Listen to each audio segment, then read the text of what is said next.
Salut. Bon bah écoute, on va se lancer, il y a quand même pas mal de boulot avant de pouvoir tourner sur piste. On va s'occuper un peu de quelques trucs un peu cosmétiques aujourd'hui. Le grosse priorité c'est de remettre un baquet qui tienne la route pour qu'on puisse poser nos fesses dedans. Il va falloir aussi qu'on s'occupe des roues, qu'on mette des pneus qui tiennent la route, pneus lisses quoi, pas des pneus terre. Il va falloir qu'on s'occupe aussi des freins, parce que je suis pas sûr qu'il y ait des gros freins dessus. J'ai un jeu de frein de 206 SS qui traîne à la maison, qu'on va monter dessus. Je pense que le plus simple, ce que je te propose, c'est qu'on fasse l'inventaire de tous les travaux à faire dessus. Il va y avoir minimum trois versions de cette voiture. La version 1 qui va être simplement la rendre roulante pour une première session circuit. Une version 2 avec un vrai moteur. Et puis une version 3 avec un moteur, on va garder le secret pour l'instant, mais on va te présenter ça. Bon, go, on se lance. Et puis je te fais quelques photos, puis une petite vidéo à la fin du taf, là, voir si elle a une meilleure gueule. Allez. Bon, déjà, on n'est pas venu les mains vides. Regarde ça. Quelques trucs intéressants. Le clé c'est le haillon histoire d'avoir une vitre. Là-dedans on a deux vitres latérales. Ensuite on a des ceintures, mais bon il y a le harnais donc ça c'est pas très grave. Là-bas on a un bout de faisceau pour refaire un faisceau pour avoir des phares. Là-bas il y a une caisse où il y a des phares, des feux, des clignotants. Ah bref, allez, c'est parti, on monte tout ça.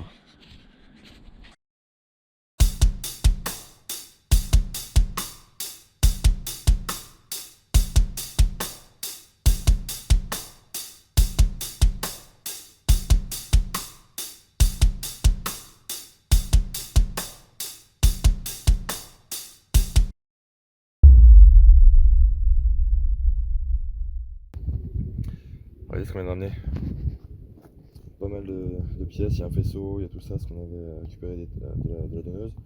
J'ai un pare-choc d'origine, deux baquets, des jantes. Bon, on va mettre un petit coup là cet après-midi en espérant pouvoir faire des premiers tours de roue rapidos.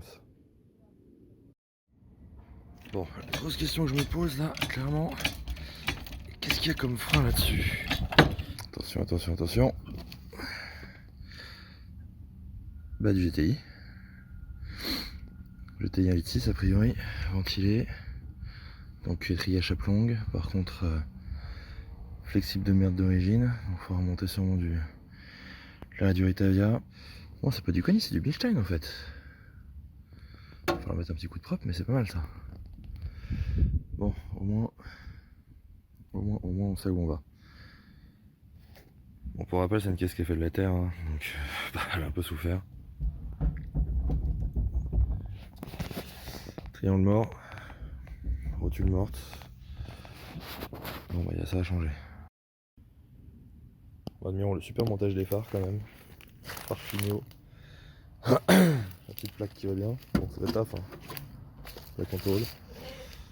Bon, là, c'est pas terrible quand même pour la prise d'air. Hein. On aurait pu trouver mieux. La prise, elle est là derrière, je sais pas si vous la voyez. Ouais, bon, pas terrible quoi. Bon, j'ai pas pensé à prendre mon marteau. Il y a un peu de taf là. C'est un peu la merde même. Hein. Un qui est droit. Faut qu'on dépose un peu tout ça quoi. Puis qu'on fasse un truc propre. Bon, clairement, ce côté là, elle a tapé.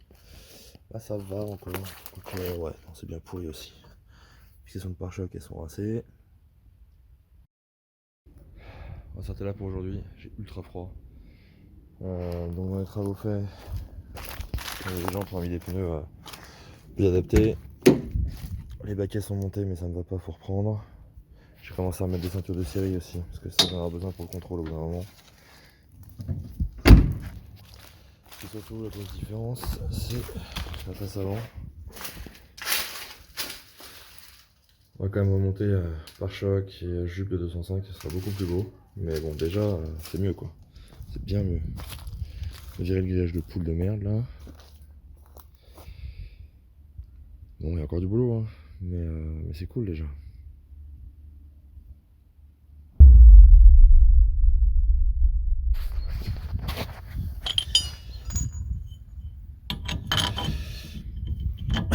Mes roues en 16 ne passant pas, on met des cales. J'ai acheté des goujons chez GT2i. Ces goujons, je suis en train de visser. Donc les cales, je pense qu'elles font un bon centimètre, un centimètre et demi, je pense plutôt. On va voir si c'est suffisant, sinon j'en ai des plus grosses. Jambe de 307.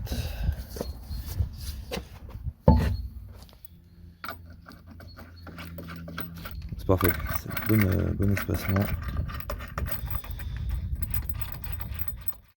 Bon, on n'a pas fait de focus sur le tableau de bord. Voilà. C'est compliqué quand même. Donc super bois de dérive. Après il y a l'essentiel, hein. Ça c'est l'interrupteur pour la pompe. Ça c'est l'interrupteur pour les lave-glaces. Et puis le coupe-circuit. Plus le bouton de démarreur ici. Là, boîte à fusible, maison j'imagine. C'est un tableau de bord qui va avec le moteur. Je viens de demander de l'aide aux enfants qui m'ont aidé à pousser le pare-brise. Donc du coup on a pu le sortir en regardant le joint. Donc ça va me permettre de monter un tableau de bord parce que du coup j'étais bloqué avec l'arceau. Ça passait pas. Donc en enlevant le pare-brise vu qu'il était cassé, il fallait changer de toute façon. Donc en enlevant le pare-brise, ça me permet de remettre la planche de bord. Je vais pouvoir remettre un faisceau et remettre un vrai compteur. Là il y a Régis qui va me repasser une colonne de direction parce que tout a été coupé ici.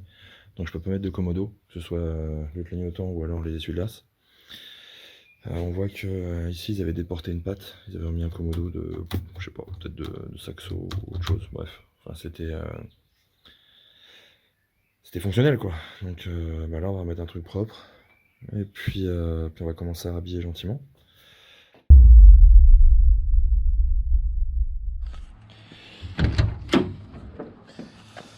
Bon, je te parlais déjà des baquets. Ça fait moyen. Les ceintures elles se posaient ici, mais il me manque le support en bas, donc faut que je retrouve un. Tu vois, j'ai ça aussi là, faut que je les pose. Faut que je mette des rails parce que je vais pas tout seul à conduire. Donc les rails ils sont dans un carton derrière. Donc bah vas-y, hein, ça va être la prio, ça va déjà s'occuper du baquet. C'est ça que tu vois, la caisse elle a fait de la terre là. Tu vois le trou qui est là. Ce trou là. Le bec est tout bouché plein de terre. Donc il faut qu'on le sauve puisque la ceinture elle va comme ça, il y a deux trous. Donc il faut qu'il y ait deux vis quoi. Donc là je vais mettre un coup de soufflette avec ma bouche. Hein. Et puis on va mettre un petit coup de tarot dedans pour voir si ça tourne. Puis on va mettre une vis. Je vais te faire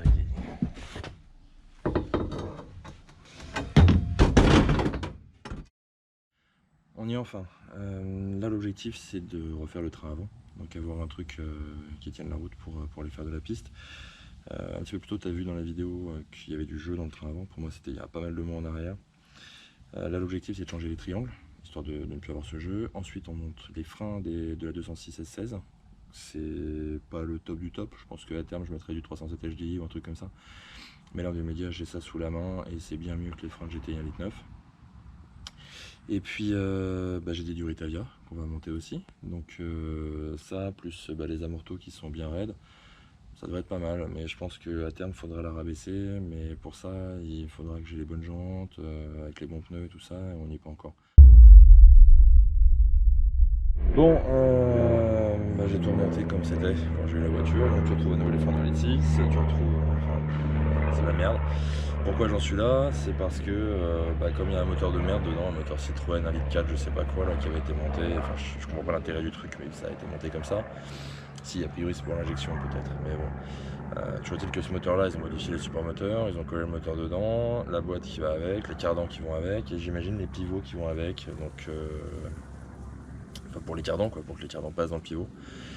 Derrière ça veut dire que moi avec mes triangles de 205, même en mettant un truc propre, j'ai toujours un jeu quoi. J'ai toujours un jeu. Les freins de 206 S16 ils se montent pas parce que le pivot, je sais pas, les oreilles là, elles sont trop éloignées, ça colle pas. J'arrive pas à mettre le support, le berceau, je sais pas comment ça s'appelle, le truc qui se monte avant d'avoir vraiment le système de frein dessus. Donc j'ai tout remonté comme ça et puis pour l'instant ça va en rester là. Et puis ça veut surtout dire que je vais devoir tout faire d'une traite. Donc déjà aujourd'hui ça veut dire pas de CT à venir parce que je peux pas y aller comme ça, enfin, c'est ridicule. Et puis ça veut dire que faut que je termine mon moteur.